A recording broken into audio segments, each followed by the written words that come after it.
این هفته خبر تو خبر داره براتون از عظمایی که پاک گیج شده و راه پس و پیش براش نمونده.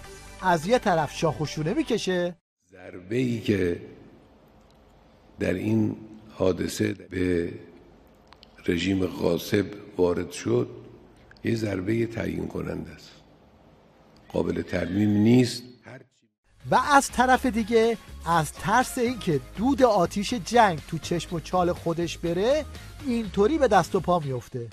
رئیس جمهور آمریکا، رؤسای کشورهای ظالم و شرور انگلیس، فرانسه، آلمان پی در پی خودشون میرسونن اونجا. برای چیه این؟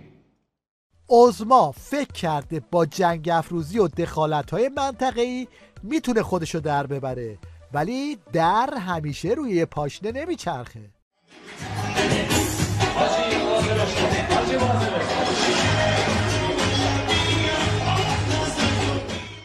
این در شرایطیه که بسیجی‌ها این روزا مدام در معرض چنین کلیپ‌ها و چنین حرفایی هستند. بسیجی‌هایی که دیروز داشتید مردم رو با آهنگ وای اگر خامنه‌ای حکم جهادم دهد سرکوب می‌کردید. پاشید برید دیگه، الوعده وفا، الان وقتشه، پاشید برید غزه. البته خود بسیجی‌ها هم میدونن که رفتن همان و چپ کردن هم همان.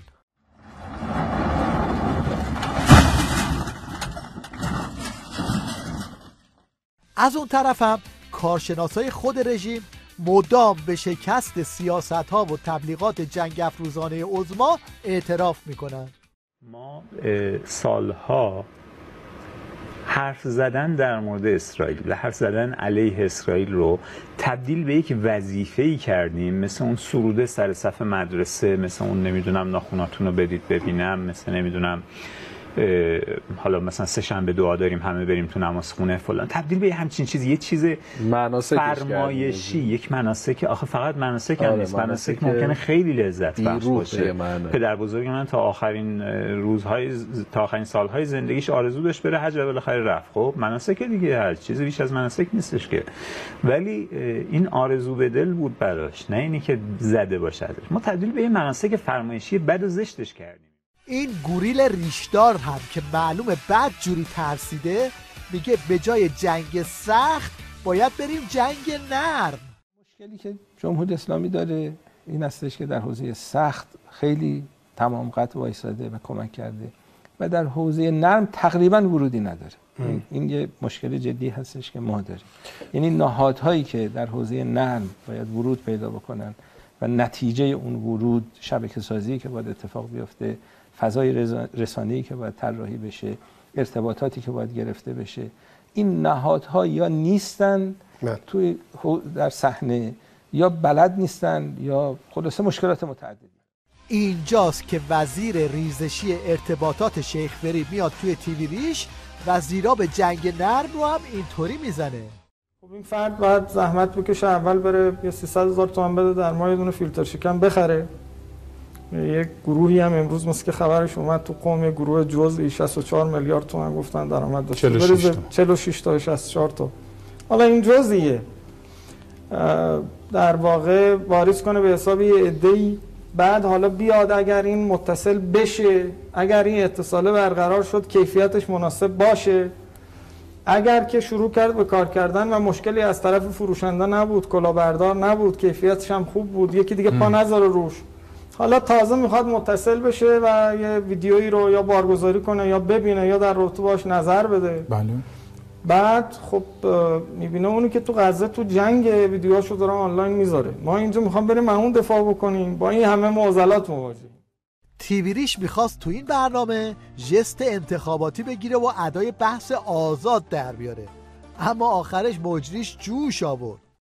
تیتراژ داره میره، ولی من واقعا امیدوار بودم که آقای آذر جرامی به جای نقد حاکمیت و سیاست‌های داخلی بیشتر به موضوع غزه میپرداختن که بالاخره انتخاب ایشون بود در زمانی که در اختیارشون قرار گرفت. بله راجع به غزه صحبت کردیم ولی همه رو زدیم اینوری. من خودم گفتم شما بعد تیتراژ گفتگو رو ادامه بدین. والا اون سوزنی که شما زدید فکر کنم چیز بود، یعنی دستگیر کلا، یعنی کل زمان برنامه برگشت به اینکه آقای آذرجان راجع به داخل سیاست داخل من مخالف نیستم، حتما هم باید راجع بهش صحبت بشه. موفق باشیم بعد به اینا نگاه کنیم. بیشک.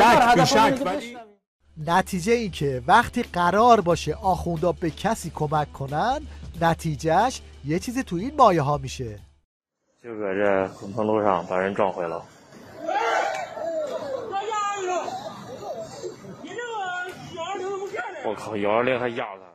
وقتی دیدن نه جنگ سخت ازشون در میاد و نه جنگ نرم، رفتن سراغ جنگ نوشابه‌ای. دولت ها حالا یه مواضعی گرفتن ولی واقع قضیه خیلی پای کار نیستن. ولی قبول دارید اگه مردم دست به دست بدن، بله، کوکا پپسی همینا رو بله، خیلی چیزا. آقای دکتر تو کشور خودمون ما الان داریم کوکا پپسی میخریم میخوریم. ببینید شما چون یه مدتی بالاخره کارتون شونه به شونه ورزش و اقتصاد و اینا میذارم، دارم از شما میپرسم، ما که دیگه میتونیم که دیگه کوکا نخوریم، بله، پپسی نخوریم. یعنی هر کی میتونه از خودش شروع کنه. من یه نکته بگم، این اونی که تو کشور ماست که تولید ایرانیه. ای خانوم نگید، تولید کارخونه‌های ایرانه. بله تولید کارخونه ایرانه، ولی چه کسی است که نداند که شما با برند کوکا و پپسی دارید یه چیزی تولید میکنید؟ مگه ممکنه که به اصطلاح با سیبیلا رو ندید، حق چیچیشون رو ندید؟ حالا منم جسارتاً فکر میکنم این ایرانیه. حالا من راجع به کالاهای کارشناس اقتصادی اگه دارید، کارشناسای اقتصادی محترم اگه من آنلاینم به من پیام بدید. الان عظما از ترس آینده‌ای که در انتظارشه دچار خود درگیری شده و تو حیات بیتش به چنین روزی افتاده.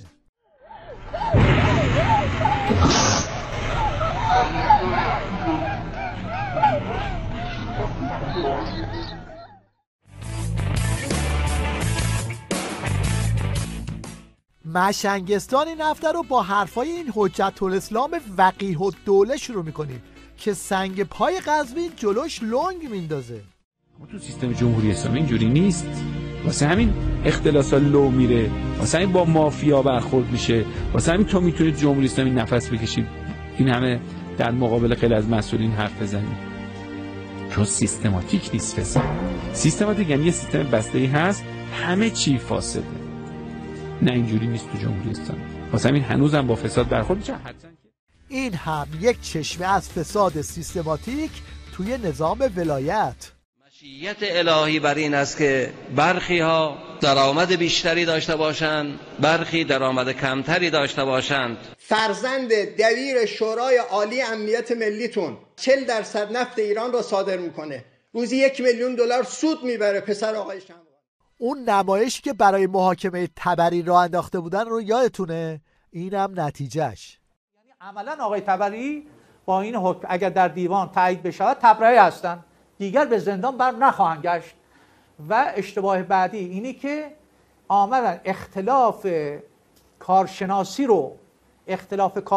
رو به عنوان جزای نقدی یک امر حکم تکمیلی هست، به عنوان مجازات تکمیلی هست، نه مصادره اموال.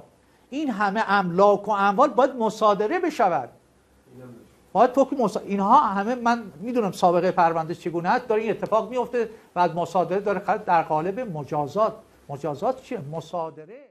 وقتی شارلاتان بازی و دجالگری با هم قاطی بشه نتیجهش میشه آخوند حکومتی. ببینید برای زمین خاری چه شیوه هایی از خودشون در آوردن.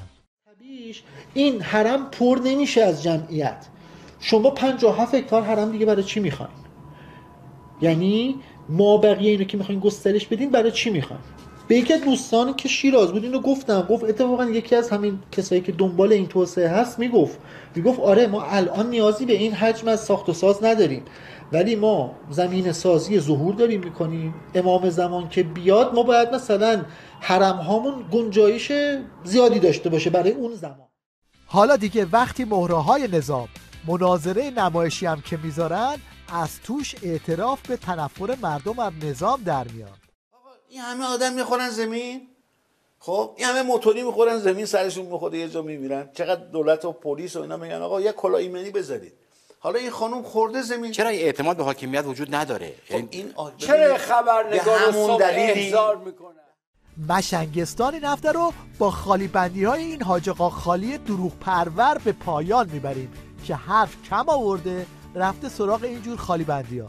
علت این که به سرزمین قم گفتن این بود که کشتی حضرت نوح وقتی که اون طوفان شد و تمام کره زمین رو آب گرفت و کافران به نوح غرق شدند و مؤمنان به نوح سوار کشتی شدند و نجات پیدا کردند، خب این کشتی در حال اضطراب بود روی طوفان ها و سیلاب ها و وقتی که به سرزمین قم رسید قامت ایستاد، از اون اضطراب و از اون تشویشی که داشت یک مرتبه از حرکت ایستاد، سکونه و به سکون و آرامشی رسید.